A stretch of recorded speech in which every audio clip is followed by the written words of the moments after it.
తాత రాజారెడ్డి బయోగ్రఫీ, నాన్న వైఎస్ రాజశేఖర రెడ్డి హిస్టరీలని తవ్వి తీశాడు జగన్ రెడ్డి. ఏంటా జగన్ రెడ్డి ప్రభుత్వం గురించి మాట్లాడకుండా, తన ప్రభుత్వ హయాంలో చేసిన మంచో చెడో చెప్పకుండా, నేడు కూటమి చేస్తున్న మంచి పనులు సంక్షేమ కార్యక్రమాల గురించి మాట్లాడకుండా తాత రాజారెడ్డి బయోగ్రఫీ, తండ్రి రాజశేఖర రెడ్డి హిస్టరీలని తవ్వి తీస్తున్నాడు. ఎందుక అని తలలు పట్టుకున్నారు రాష్ట్రం అంతా. జగన్ రెడ్డి ఉద్దేశం ఏంటంటే, అమాయకులారా, పిచ్చి ప్రజలారా, మా తాత రాజారెడ్డి మా నాయన రాజశేఖర రెడ్డి కంటే నేను చాలా మంచోడిని, వాళ్ళంత దుర్మార్గుడిని కాదు, వాళ్ళు చేసిన హత్యలు నేను చేయలేదు, వాళ్ళంత దోపిడీ నేను చేయలేదు, పదో పరకో నాకు అడ్డోచోడం లేపుకుంటా పోయి రాష్ట్రాన్ని మాత్రం లూటీ చేశాను నేను. నా తాత నా తండ్రి ప్రజలు లూటీ చేస్తే నేను ప్రభుత్వ సొమ్మును మాత్రం లూటీ చేశాను, వాళ్ళ చేసిన హత్యలు నేను చేయలేదని చెప్పుకునే ప్రయత్నం చేశాడు. అంటే ఎంతో కొంత వాళ్ళిద్దరి కంటే నేను చాలా మంచివాడిని కాబట్టి నేనే మెరుగు అన్న విషయాన్ని స్పష్టం చేసే ప్రయత్నంలో భాగంగానే ప్రెస్ మీట్ పెట్టి ప్రజలకు చెప్పే ప్రయత్నం చేశాడు. అలా నమ్మించే ప్రయత్నం చేశాడు జగన్ రెడ్డి. కానీ అది కూడా బూమ్రాంగ్ అయి సూది కోసం సోది కడితే పాత రంకులని బయటపడ్డట్టు జగన్ రెడ్డి తాను పెట్టిన ఫేక్ ప్రెస్ మీట్ కూసిన సొల్లు కోతలు, అతని కుటుంబ నేర చరిత్రని, తరతరాల నేర చరిత్రని జగన్ రెడ్డి అవన్నీ తెలియని నేటి తరానికి ఒక్క ప్రెస్ మీట్తో 6 దశాబ్దాల ఆ కుటుంబ ఘోర నేర చరిత్ర, రక్త చరిత్ర సోషల్ మీడియాని ముంచెత్తింది సాక్ష్యాధారాలతో. అంటే జగన్ రెడ్డి ఒక్క సొల్లు ప్రెస్ మీట్తో 6 దశాబ్దాల తన కుటుంబ నేర చరిత్రని, రక్త చరిత్రని నేటి తరానికి కూడా జగన్ రెడ్డి తెలియజేసుకున్నాడు. అసలు జగన్ రెడ్డికి ఇలాంటి తొట్టి సలహాలు ఇస్తుంది ఎవరో, ఆ స్క్రిప్ట్ రాసిచ్చేవాడు ఎవడో, వాడి ఫోటోకి మాత్రం దండేసి దండం పెట్టాలి.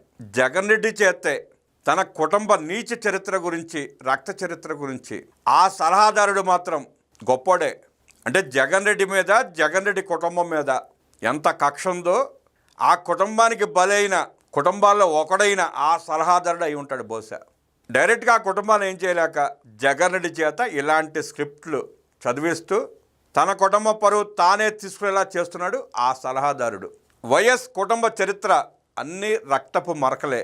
పేర్ల పార్థసారథి రెడ్డి, రాజారెడ్డి చేత సుమారుగా 25 కత్తిపోట్లకు గురైన వ్యక్తి ఆయన. కుటుంబంలో అనేక మందిని కోల్పోయిన వ్యక్తి ఆయన. ఆ కుటుంబానికి ఎదురొడ్డి 4.5 దశాబ్దాలుగా పోరాడుతున్న వ్యక్తి పేర్ల పార్థసారథి రెడ్డి. బుద్ధిమంతుల కుటుంబం అని జగన్ చెబుతున్నాడు. వారి రాజకీయ సామ్రాజ్యం హత్యలు, గృహ దహనాలతో మొదలైంది. వారి ఆకృత్యాలు అన్నీ ఇన్ని కావు. రాజారెడ్డిపై 1962లోనే రౌడీ షీట్ నమోదైంది. 100ల కొద్ది బైండ్ ఓవర్ కేసులున్నాయి. బైరటిస్ యజమానిని హత్య చేయించాడు. రాజారెడ్డి, జార్జిరెడ్డి జైలుకి వెళ్ళారు. నా తమ్ముడిని చంపిన కేసులో ఈసీ గంగిరెడ్డి, వైఎస్ భాస్కర్ రెడ్డి నిందితులు. వారిపై కేసులను రాజశేఖర రెడ్డి తన అధికారాన్ని అడ్డుపెట్టి కొట్టివేయించాడు. జగన్ రెడ్డి ప్రెస్ మీట్ పెట్టిన తర్వాత పార్థసారథి రెడ్డి గారు 6 దశాబ్దాల ఆ కుటుంబ నేర చరిత్రని చెప్పడం మొదలుపెట్టాడు ఆయన. యూట్యూబ్లో ఉన్న ఛానల్స్ అన్నీ ప్రచారం చేశాయి, మెయిన్ స్ట్రీమ్ మీడియా కూడా ప్రచారం చేశాయి. మీకు ఎవరికన్నా వైఎస్ రాజారెడ్డి చరిత్ర, వైఎస్ రాజశేఖర రెడ్డి చరిత్ర, వైఎస్ జగన్మోహన్ రెడ్డి చరిత్ర తెలుసుకోవాలనుకుంటే గూగుల్లోకి వెళ్ళి సెర్చ్ చేస్తే తెలిసిపోద్ది ఆ కుటుంబం ఎంత దుర్మార్గమైన కుటుంబమో. సరే, రాజారెడ్డి ఎంత దుర్మార్గుడో, ఎంతమందిని చంపి రక్తం తాగి ఈ స్థాయికి తీసుకొచ్చాడు ఆ కుటుంబాన్ని అందరికీ తెలుసు. ఇక రాజశేఖర రెడ్డి కూడా అంతే. కాకపోతే రాజారెడ్డి డైరెక్ట్గా అడ్డు తొలగించుకునేవాడు, రాజశేఖర రెడ్డి కొంచెం తెలివిగా నవ్వుతా వెనకాల వెన్నుపోటు పొడిచేవాడు, అంతే తేడా. వాళ్ళ ఉద్దేశాలు ఒకటే, వాళ్ళ దోపిడీ ఒకటే. కాకపోతే అతను డైరెక్ట్గా హత్య చేసేవాడు, ఈయన ఇండైరెక్ట్గా వెన్నుపోటు పొడిపించేవాడు అనమాట. నవ్వుతూ గొంతుకులు కోసేవాడు రాజశేఖర రెడ్డి, నేరుగా గొంతులు కోసాడు రాజారెడ్డి. ఆ ఇద్దరిని కలుపుకుని పుట్టినట్టు జగన్మోహన్ రెడ్డి నవ్వుతూనే ఎలా దోచుకుంటాడో, ఎలా హత్యలు చేపిస్తాడో కూడా మనం చూసాం, ప్రత్యక్షంగా చూసాం. నేటి తరం కూడా ప్రత్యక్షంగా చూసిన జగన్మోహన్ రెడ్డిని. రాజశేఖర రెడ్డి ముఖ్యమంత్రిగా ఉన్నప్పుడు గొంతు కోసి హత్యలు చేసిన కేసులు లేవు. రాజశేఖర రెడ్డి ముఖ్యమంత్రిగా ఉన్నప్పుడు కూడా గొంతుకులు కోశారు.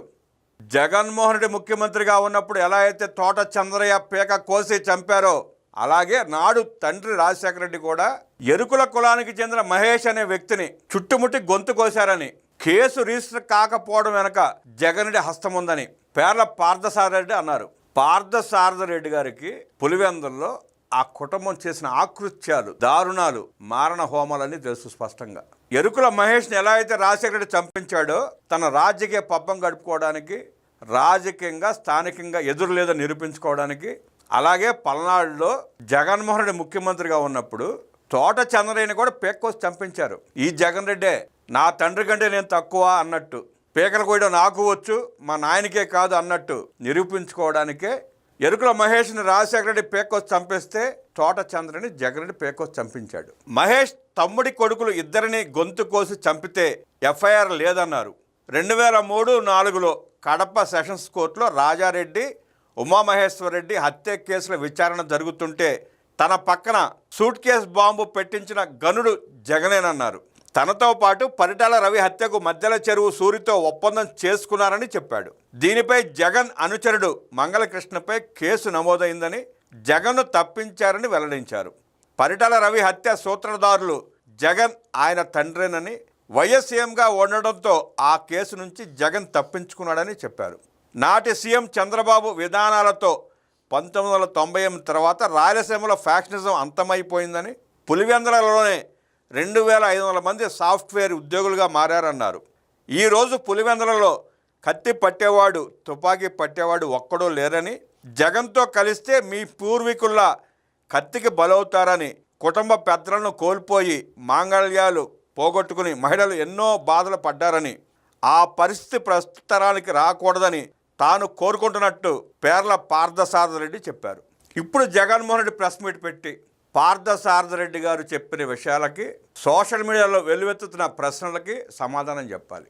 రాజారెడ్డి పుట్టిన దగ్గర నుంచి నేడు జగన్మోహన్ రెడ్డి వరకు ఆ కుటుంబం చేసిన నేరాలు, ఘోరాలు వేల ప్రశ్నలు లేవనెత్తున్నారు సోషల్ మీడియాలో.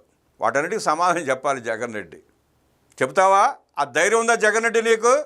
నీ కుటుంబ నేర చరిత్ర గురించి, నీ కుటుంబం చేసిన దారుణాలు, మారణ హోమాల గురించి, నువ్వు చేసిన దుర్మార్గాల గురించి, నువ్వు చేసిన లక్షల కోట్ల రూపాయల దోపిడీ గురించి ప్రజలకు సమాధానం చెప్పే దమ్ము, ధైర్యం నీకుందా అని ప్రజలు ప్రశ్నిస్తున్నారు.